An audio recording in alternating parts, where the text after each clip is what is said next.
Sempre que me refiro aos romancistas policiais, menciono os fatos de maior destaque, aqueles que vão despertar curiosidade ou interesse ou que têm relação com as obras publicadas. Contudo, assim como qualquer um, tais autores também tiveram uma vida pessoal, ou seja, houve momentos em que, longe dos holofotes ou sem a pena à mão, falaram palavrões, fizeram algo vergonhoso ou cultivaram o dolce far niente com familiares.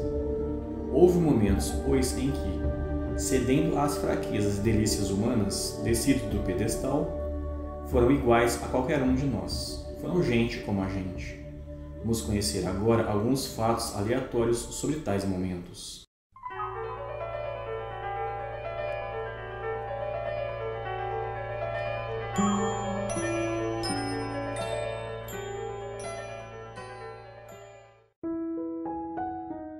Dashiell não conversava com Lillian Hellman sobre dinheiro ou quanto cada um ganhava.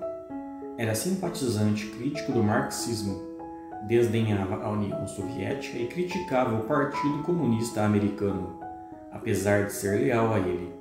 Confidenciou a Lillian que pretendia mudar de ideologia quando encontrasse algo melhor. No sítio de Lillian, caçou coelhos e pássaros. Ao fim das temporadas, sentava em um banquinho, observava os animais da mata e pescava. Foi desleixado com os ambientes da casa, apesar de rigorosamente organizado com os seus objetos pessoais. Interessou-se por assuntos variados, como nós, pássaros terrestres, a linguagem e a visão das abelhas ou armeiros alemães do século XVIII. Um dos seus maiores interesses foi, surpreendentemente, a matemática, o outro o beisebol. Assistia aos jogos resmungando sobre jogadores ruins. Apreciou o escritor William Faulkner. Apreciava também a preleção de autores sobre os seus livros. Tentou ser pintor, mas desistiu quando não mais ficou de pé diante de um cavalete. Era impaciente com as pessoas famosas, mas gentil com as comuns. Quando se correspondia por cartas, era terno e amoroso com a sua filha Josephine e com Lillian. A prosa, deliciosa, alegre e limpa. Mencionava seu cotidiano na base do exército no Alasca, onde trabalhou como cabo.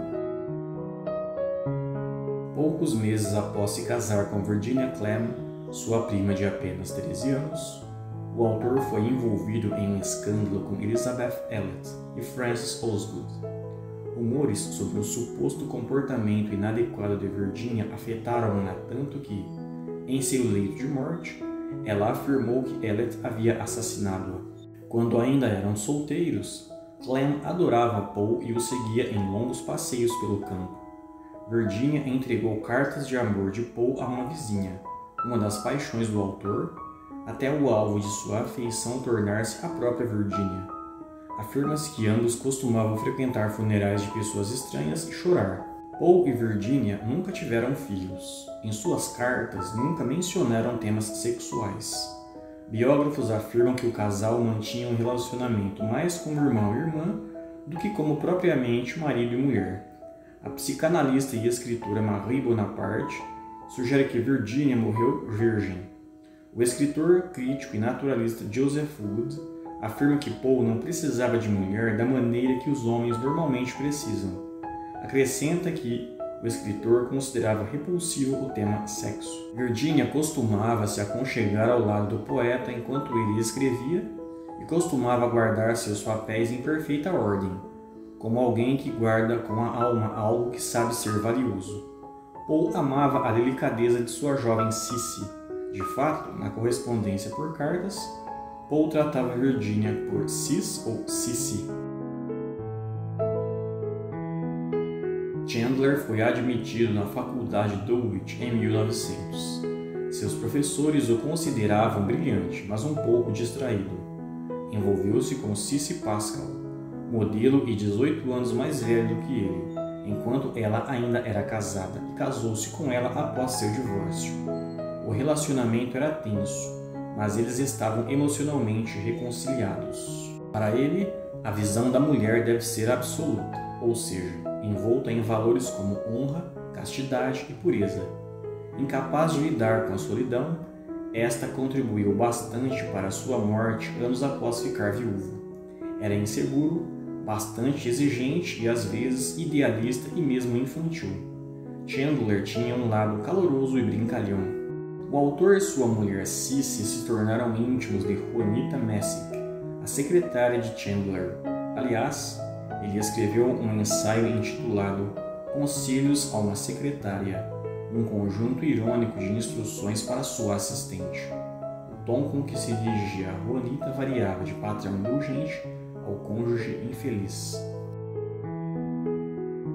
Durante os anos em que esteve na faculdade Stonyhurst, Conan Doyle foi uma vítima constante de bullying, e é provável que tenha sido castigado fisicamente, pois tal prática era comum nas instituições educacionais inglesas desse tempo. Outro fato curioso a respeito do criador de Sherlock Holmes é que, em 1893, sua esposa Louise foi diagnosticada com tuberculose, doença que Doyle, apesar de ser médico, não conseguiu diagnosticar, o que deve tê-lo deixado profundamente frustrado, além de triste. Apesar de ter permanecido fiel à sua esposa Louise, ele conheceu, 4 anos depois, a bela Jean Lecky, de 24 anos. Não era segredo o fato de que ambos se apaixonaram e se encontraram frequentemente a partir de então, tanto em particular quanto em público. Enquanto os irmãos estavam longe na escola, Agatha costumava se divertir inventando amigos imaginários, brincando com seus animais e escrevendo poemas. Quando estava em casa, sua irmã Maddie passava o tempo com ela, criando cenários sobre personagens assustadoras. Agatha, por isso, tinha um pesadelo recorrente sobre um terrível homem-arma. Já casada com o arqueólogo Max Mallowan, tornou-se parte de sua equipe de escavação no Egito. Ela escrevia de manhã e à tarde auxiliava o marido nos sítios arqueológicos, limpando, desenhando e fotografando os achados. A autora tinha uma casa de veraneio no condado de Devon, chamada Greenway, que costumava visitar 3 vezes por ano. Conhecida lá por Sra. Mallowan, seu segundo sobrenome de casada, passou muitos anos felizes na propriedade.